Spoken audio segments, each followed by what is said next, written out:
वो EVM machine बनाने वाली जो फैक्ट्री है ना, उसमें 4 आदमी मोदी जी ने अपने बिठाए हुए हैं। वो 4 आदमी ने उनको बोला, 4 आदमी ने उनको बोला आप 400 मत बोला करिए। कहा क्यों? 370 का हमने आंकड़ा फिक्स किया है। कहा कि 400 का क्यों नहीं? कहा कि 30 सीटें छोटे छोटे दलों को देना पड़ेगा ना, ताकि दुनिया वालों को भी लगे कि नहीं।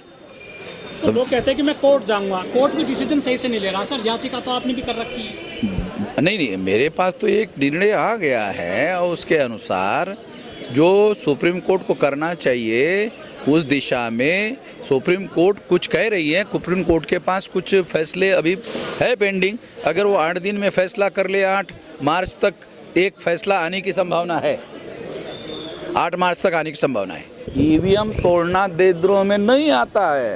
अरे क्या आप लोगों को कानून का पता नहीं है। चुनौती क्या है सर? ईवीएम हटाने की सबसे बड़ी चुनौती अभी क्या देख रहे हैं? वोटर चाहता है हमारे पास बदलाव का अधिकार रहे। वोटर चाहता है। संविधान निर्माताओं ने भी यही सिद्धांत संविधान में लिखा है कि वोटर के हाथ में चाबी होनी चाहिए, वो डिसाइड करे सरकार किसकी हो। मगर ईवीएम ने सारा खेल बदल दिया। वोटर के हाथ में सरकार किसकी हो, ये सारा मामला बदल गया। ईवीएम के हाथ में आ गया सरकार किसकी हो। पत्रकार लोगों को मैं ये बात समझा रहा हूं, वोटर्स के हाथ से निकल गई बाजी, पहल ईवीएम के हाथ में आ गई। और ईवीएम बहुत आसानी से मैनेज किया जा सकता है। वोटिंग सिस्टम को मैनेज नहीं किया जा सकता, ये बात चंडीगढ़ की घटना ने साबित कर दिया। वोटर्स के मामले को मैनेज करना मुश्किल होता है, पकड़ा जा सकता है, पकड़ा गया, उस पर मुकदमा चलने का ऑर्डर किया सुप्रीम कोर्ट ने अधिकारी पर। चंडीगढ़ और चुनावी बांड पर झटका लगता है सरकार दबाव में अब आएगी थोड़ा। चुनाव जीतना है तो घोटाले से ही जीत पाएगी ना मोदी सरकार। तो 400 नरेंद्र मोदी ने तो ईवीएम से 500 बार क्यों नहीं बोल रहे? वो 500 बार बोलना चाहिए। ईवीएम से ही चुनाव जीत रहा है ना, 500 बार बोले। कह रहे कि वोट मिल रहा है मोदी जी को, वो कह मोदी है तो मुमकिन है, मोदी की गारंटी है। मोदी की गारंटी पे जनता विश्वास कर रही है। ऐसा वो कह रहे हैं, ऐसा प्रोपेगेंडा है, ऐसा प्रचार है। चलो ठीक है, जो आप कह रहे हैं मोदी की ऐसा है, ऐसा है, बहुत पॉपुलर है, बहुत लोकप्रिय है। चलो वोटर बैलेट पेपर ले आए और वो चुनाव जीतने वाला है, बहुत पॉपुलर है, वोट से ले आए, जीत रहे। मोदी को मालूम है वोट से हार जाएगा। लेकिन सब कुनबा बड़ा हो रहा है बीजेपी का, सब टूट के जा रहे हैं सब बीजेपी के साथ। कौन कौन गए?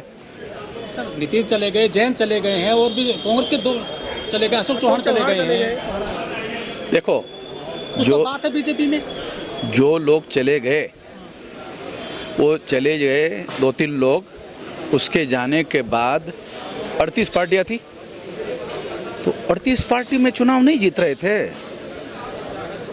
38 पार्टियां थी, इधर कितनी थी? 26 थी, तो 26 भारी पड़ रही थी जब तुम उनको तोड़ रहे। 38 से चुनाव नहीं जीत पा रहे थे। अरे 26 से ज्यादा आंकड़ा 38 होता है कि कम होता है? मोदी के पास 38 पार्टियां थी, तो अरे हम नहीं जीतने वाले हैं, तो 26 वालों का तोड़ा। 26 वाले ज्यादा भारी पड़ रहे।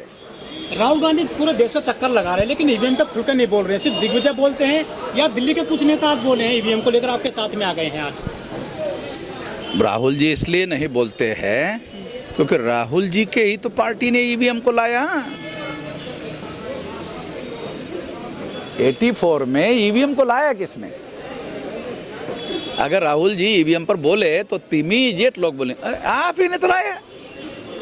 सर आप कहते हैं कि कांग्रेस और बीजेपी एक ही सिक्के के 2 पहलू हैं।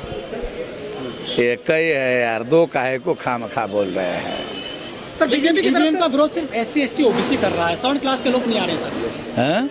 ईवीएम का विरोध कब SC ST OBC करता है, 7 क्लास के लोग। SC ST OBC 74.5% है, इसको आप कम समझ रहे हैं।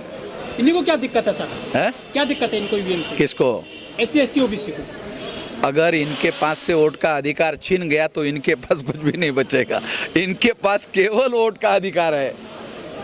अगर ये भी खत्म हो जाए तो फिर तो इनके पास कुछ भी नहीं रहेगा। बड़ा सवाल ये खड़ा होता है, अगर बैलेट पेपर से भी चुनाव होता है, हाँ। उसके बाद वोट बहुजन किसको करे?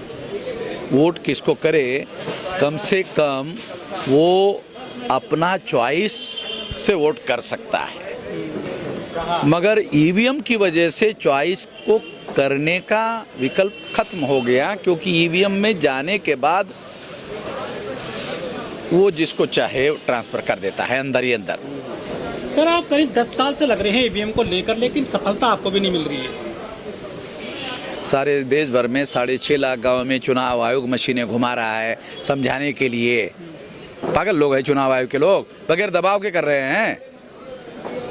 अगर उनके ऊपर किसी प्रकार का कोई दबाव नहीं है तो पागल लोग हैं वो। बिना मीडिया के कैसे? 6.5 लाख, हाँ ये बात तो मेनस्ट्रीम मीडिया नहीं इसको मुद्दे को उठा रही है। ये आपका मेन स्ट्रीम नहीं है क्या?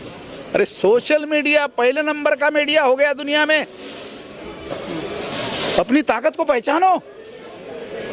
पहले प्रिंट मीडिया और इलेक्ट्रॉनिक मीडिया और चैनल वाले हुआ करते थे पहले नंबर। कुत्ता नहीं पूछ रहा उनको साला सोशल मीडिया में आना पड़ रहा है। चैनल वाले सोशल मीडिया में, पेपर वाले सोशल मीडिया में। सोशल मीडिया पहले नंबर का हो गया। कुछ बहुजन कहते हैं कि ये जो ईवीएम है ना मनुस्मृति है, इसमें कितनी सच्चाई है? मैंने कहा था पहले, सर एक बात कही जा रही है कि ये लोग सबसे पहले मैंने कहा था। और एक बात कही जा रही है कि 2024 ये लोग हार रहे हैं, ईवीएम का बहाना इसलिए पहले से बना रहे हैं। देखो, अगर मान लो ये हार रहे और मोदी ही जीत रहे तो फिर तो बैलेट पेपर ही लाना चाहिए। जीते ही रहे ना भाई वो। नहीं जीत रहे। कह रहे हम लोकतंत्र में। देखो 10 साल सरकार बनाने के बाद एक बहुत बड़ा फैक्टर डेवलप होता है, वो है एंटी इस्टेब्लिशमेंट सेंटिमेंट, जो किसी भी सरकार को बदलने का बड़ा कारण होता है। इससे मोदी बहुत ज़्यादा परेशान है। इसको काउंटर करने के लिए ही 400 की बात कह रहे हैं, ताकि फ्लोटिंग जो 10% वोट है वो मोदी की तरफ डाइवर्ट हो जाए। ये कितना असल बात ये है कि एकदम एग्जिट कैसे बता देते हैं कि 400 पार जाएंगे? नेहरू जी की बराबरी कर रहे हैं क्या ये? नहीं, वो ईवीएम मशीन बनाने वाली जो फैक्ट्री है ना, उसमें 4 आदमी मोदी जी ने अपने बिठाए हुए हैं। जब चुनाव आते तभी आते हैं सर। आप भी पहले से क्यों नहीं कर रहे थे? 5 साल से ईवीएम के खिलाफ आंदोलन आप। मैं 18 साल 3-4 महीने की उम्र से तब से कर रहा हूँ। 625 जिलों में ऐसे पहुँच गया आंदोलन। तो मैं ऐसे अभी थोड़ी लड़ रहा हूँ। 625 जिलों में।